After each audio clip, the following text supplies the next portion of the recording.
அப்போ ஒரு அறம் சார்ந்த ஒரு ஆன்மீகத்தை அகிலத்திரட்டின் மூலமும் அருளாகமத்தின் மூலமும் நாம் மீட்டெடுத்து நாம் ஒரு தர்ம சான்றோனாக நம்ம வாழணும். ஏன்னா கலி என்பது நம்ம கலிந்த பதிவுல பார்த்திருக்கோம். கலிக்கு உருவம் இல்லை கலியனுக்கு. நமக்குள்ளதான் அந்த கலியன் இருந்துகிட்டு எல்லாவற்றையும் செய்கிறான். அப்போ நம்மை வைத்துதான் ஐயா என்ன செய்யறாரு? இந்த கலியை அழிக்கிறார். நம்மை வைத்துதான் ஏன்னா நம்மளுடைய புத்தியை அந்த தடுமாற்றம் அடைய செய்கின்ற கலியனிடமிருந்து நாம் அந்த புத்தியை நேர்வழிப்படுத்தணும்.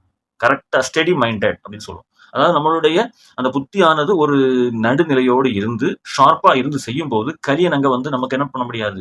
அவனுடைய செயலை நம்மை வைத்து செய்ய முடியாது. அதனாலதான் ஐயா என்ன சொல்றாருன்னா கலியனை அழிப்பதற்கு சான்றோர் மக்களாகிய நமக்கு நாமே செய்யக்கூடியதுதான் சொல்லித் தருகிறார். இதுக்குதான் ஐயா வைகுண்டர் அவதாரம் இங்கு நிகழ்ந்தது. இதுக்குத்தான் அகிலத்திரட்டு அம்மானையும் அருளாகவும் நமக்கு அருளப்பட்டுள்ளது.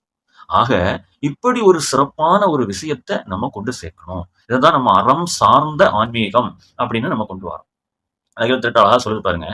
எல்லாம் சான்றோர் கையாலே எள்ளும் நீரும் கலிக்கிரைத்து ஒல்லா கலியை நரகமதில் புக்க அடித்து பேயோடு கொல்ல விடைகள் கொடுப்பேன் நான் உண்ட சான்றோர் கையதிலே.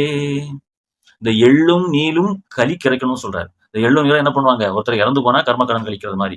அப்படி நம்முடைய மனதை ஆக்கிரமித்து நம்முடைய புத்தியை தடுமாற்றம் அடைய செய்கின்ற அந்த கலியை, அந்த புத்திய தடுமாற்றம் அடையாமல் இருக்கக்கூடிய வழிமுறைகளை சொல்லக்கூடிய அகிலத்திரட்டும் அருளாகமத்தையும் ஆய்ந்து உணர்ந்து நம்ம அந்த புத்தியை திடப்படுத்தி விட்டோமே ஆனால் அந்த நம்ம அந்த கலிமாய இருள் இருந்து வெளியே வந்துரும். அப்படி நம்ம செய்யக்கூடிய அந்த விதத்தை தான் அந்த எள்ளும் நீரும் என்பது நம்ம அந்த புத்திய தடுமாற்றம் அடைய செய்யாமல் ஐயாவினுடைய அகிலத்திரட்டும் அருளாகமத்தையும் வைத்து நாம் அதை விரட்டணும். இதுக்குதான் அது சொல்லப்படுகிறது. அப்போ இந்த கலியை நாம தான் என்ன பண்ண முடியும்? விரட்டி அடிக்க முடியும்.